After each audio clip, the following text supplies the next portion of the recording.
She'd been arrested outside the White House. The Americans actually got her, threw her out of the country. She's back in South Africa. They threw her out. But she was a real radical, knew how to protest, and she decided Bush should tell the truth. Bush said he was going to release the UFO secret. He should tell the truth. What I'm going to do, I'm going on a hunger strike. She sat outside Barbara Boxer's office. Here's another example of how a politician at a local level can be moved by one person.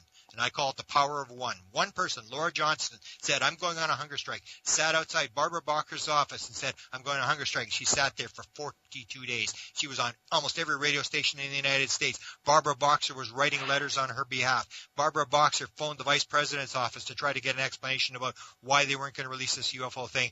And at the end, I went to see her in California. This is 2 days. I arrived there 2 days after she ended the hunger strike. And I said to her, Laura, why did you end the hunger strike?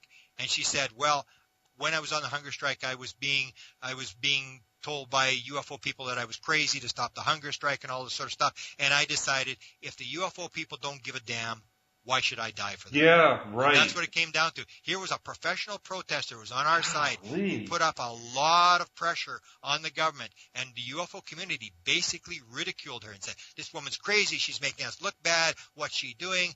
And even Charles Huffer, who had done the interview, he was afraid she was going to die because it was 42 days into this hunger strike, and he was writing her and he was saying, please go off the hunger strike, I don't want to be responsible for your death. And we had one protester, it was the prime example of how this game is played, that she said, we got to go and we got to put some pressure and I put my life on the line and let's force the issue. And in the end, she had no support from the UFO community. That's an incredible story. I have not heard that story before, and to tie Barbara Boxer into it even is pretty amazing. Yeah. Let me go back to Dennis Kucinich for just a quick second, because you said something a few minutes ago that sort of made me stop and think. You know, in Kucinich's case, he was, I suppose, blindsided by the question at the worst possible time, and it was something that even Shirley MacLaine has said in interviews that she never thought in her wildest dreams it would have come up, much less been asked in a presidential debate, scenario like that. In the case of Bill Richardson, though, even though, and I think everybody's aware at this point that he's really backpedaled, and, as you said earlier, he just sort of writes it all off to Roswell and tourism. But the distinction that I'm trying to make here is this. Richardson, in a way, becomes a politician who has the UFO issue sort of already in his pocket, and it's something that he's identified with, so maybe it's not as radioactive for him as it is for other people, like a Kucinich. Do you understand the distinction I'm making, and do you think that it's possible that if a candidate came along that was already associated with the issue somehow, that would work in his or her favor? Yeah, it worked on behalf of Ford. Like Ford, he had the issue before he went into the White House, so it wasn't radioactive to him.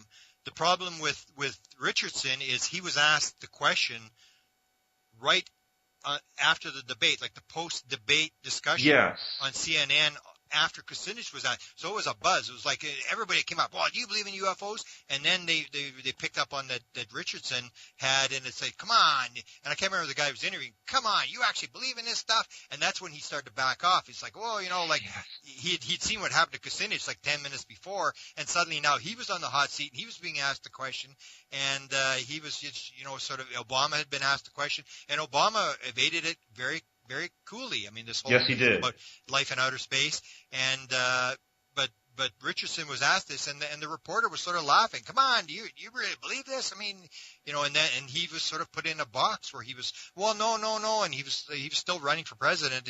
Yes. And so it was the bad timing. If it had been asked at another time or in another sort of way, if somebody else asked the question, he may have, done it, because he still gave his little speech about, I believe there's too much government secrecy and all that. He went with that whole thing, which he had said in some of the original statements that he'd made when he was really pro UFO, and stuck with that. But even Kucinich himself, I mean, you see how he backed off some of the things he said later.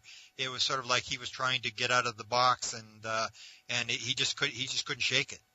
Richardson, it didn't affect that much, because I think he got sort of killed by this controversy about his background. It really didn't have anything to do with the UFOs. But and Kucinich probably took the brunt of the blast from that original question anyway. So he at least has a chance.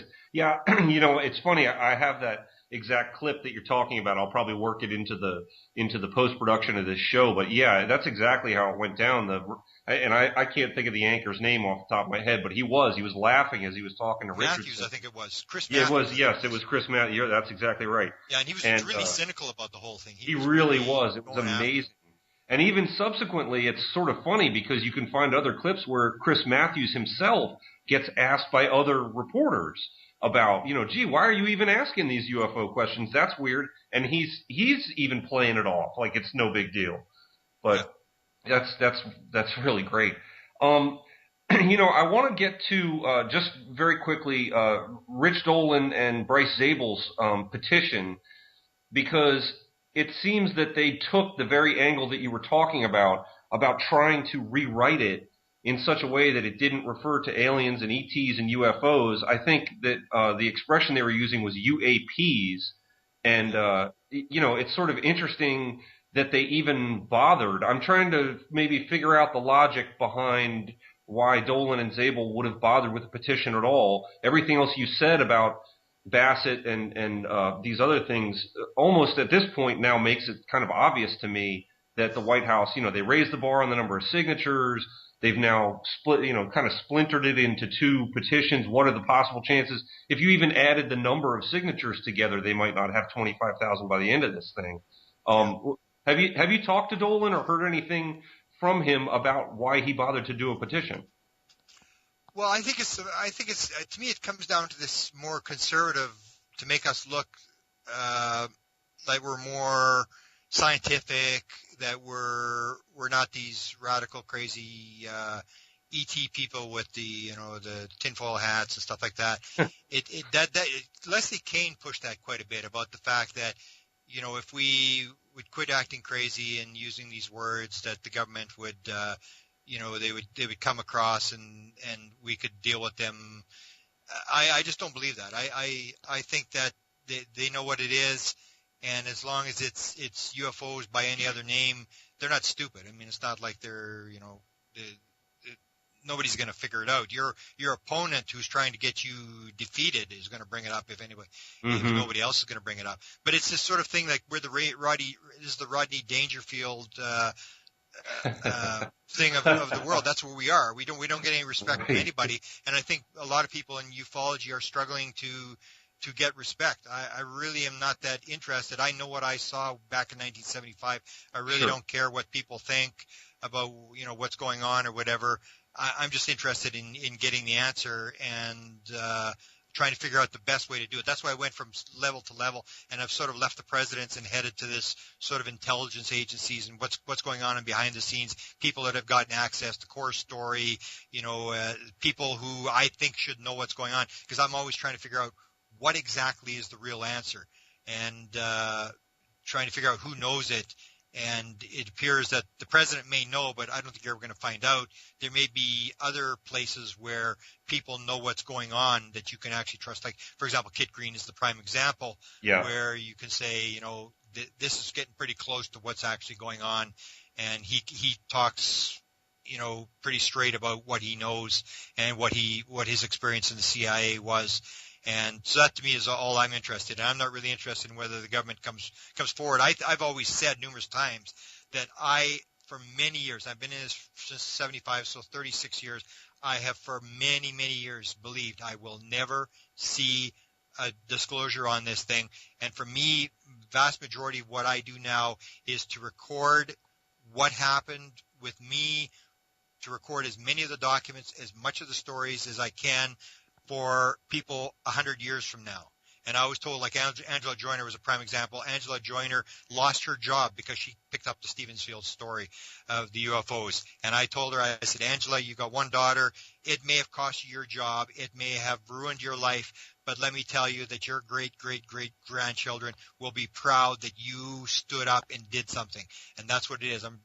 I'm trying to write my part of the story as to what happened, because 500 years from now, everybody's going to look back and say, man, I wish I'd been there when this was going on. This was the height of the whole thing. And it's to record history, because a lot of people, I've known a lot of people in my career that have died that I knew, and where their files went, I have no idea. And So that's what I'm afraid of, is that I've done all this stuff. I've done all these documents and stuff like this. I've recorded all this kind of stuff that you may not have heard these stories or seen these documents. Try to put it all out there so you can go there and look at it, so that if something happens, because my kid's not interested in UFOs at all, has no interest whatsoever. I've got 3 filing cabinets sitting right beside me right now. I know that if I die tomorrow, my filing cabinets, my documents, unless I do something to protect them, will be in the recycle bin. My kid has no interest whatsoever. And so that to me is the whole thing, is to get it out. And I always thought it was sad that in ufology, the UFO people were keeping secrets. I always thought at one time, I don't know if I really believe it anymore, but that if we all got together and put all our stuff out there, all our secret sources, all our stories, we might solve this thing. We might actually have all the material that we need. It's just everybody's withholding stories about this and that, and nobody's telling anybody what they know, because everybody thinks they're going to make $1 million. They're going to get the big story, and they're going to come out with it. So You know, I have to say, I'm jumping ahead in my own notes, and maybe you had run through them and seen what I had here, but you know, that was a comment that I saw that you made in your lecture at the 2008 X conference, and I found it very moving. Was first of all about Angela Joyner. Again, this is somebody who was a reporter for the Stephenville Empire Tribune, and it's interesting because excuse me, in the Wikipedia article about her, they refer to her now as a disgruntled employee, which is a real shame. But, you know, it was Bush's famous quote that history will eventually decide whether his presidency was a good one or not. And your comments at the X conference were first about Steve Bassett, which I thought was just fantastic on your part to say so much nice stuff about him. And then again, about Joyner, that 500 years from now, people are going to look back and it really doesn't matter what the criticism is, because these people are working so hard and they're being honest and upfront and doing what they think is right. And I have to say, I was really touched by those remarks, and it's great to hear you say it again. And I think that those people do deserve that. There's no question. Let me ask you a sort of a journalism-based question, even though it's tied to this issue, because it was a really fascinating, if not brief, exchange. But the one aspect to it that I've never heard anybody ask you, I'd like to ask you about. I'm referring to this sort of famous incident where you managed to get on the air on the Diane Rehm show with former Vice President Dick Cheney and put the question to him specifically worded about whether he had been briefed. The question I want to ask you is this. When you did that, was there some sort of a screener or somebody that had been put in place, or maybe it was just a screener that worked for Diane Rehm that was there on every show, that knew what your question was? And do you think that Cheney had been tipped off ahead of time that you were about to ask that question? Good question. There was a screener on Diane Reehm's show. I don't remember going through the screener on the Cheney question. I know I was the first question up. I know the next 5 questions after that were Halliburton questions. He was very upset. I do know that I had learned how to get on the show. I knew this redial thing. I knew exactly when the phone lines would open, and then you start the redial, and I knew how to get on. So I was pretty sure I was going to get on. So then what happened in terms of screeners, Jimmy Carter came on. And this was the big one, because Jimmy Carter is the big thing. And the ultimate question to Jimmy Carter is, have you ever been briefed on the subject of UFOs? Because he'll talk about his sighting, he'll talk about this and that. I wanted to ask him. That was the ultimate question. So I got on when Jimmy Carter was on, and he'd written a book about the Civil War. And so I got on there, and I went through the screener, and she said, okay, what's your question? And I said, I'm going to ask Mr. Jimmy Carter whether he's been briefed on the subject of UFOs. He says, okay, hang on, and click. And I'm on the show, I'm listening to them talk or whatever. And it was about a minute later that the screener came back on and said, I'm sorry, your question is off topic. We can't take it. Click. And I was cut off. So that one, I think Jimmy Carter had seen the question, because Diana Rehm, I think, was kind of interested in the subject, but I think Jimmy Carter had seen the question and indicated he didn't want to take it, because it was about a minute after they put me on that they suddenly came back and said my topic was off question, my question was off topic, and they weren't going to take it. Right.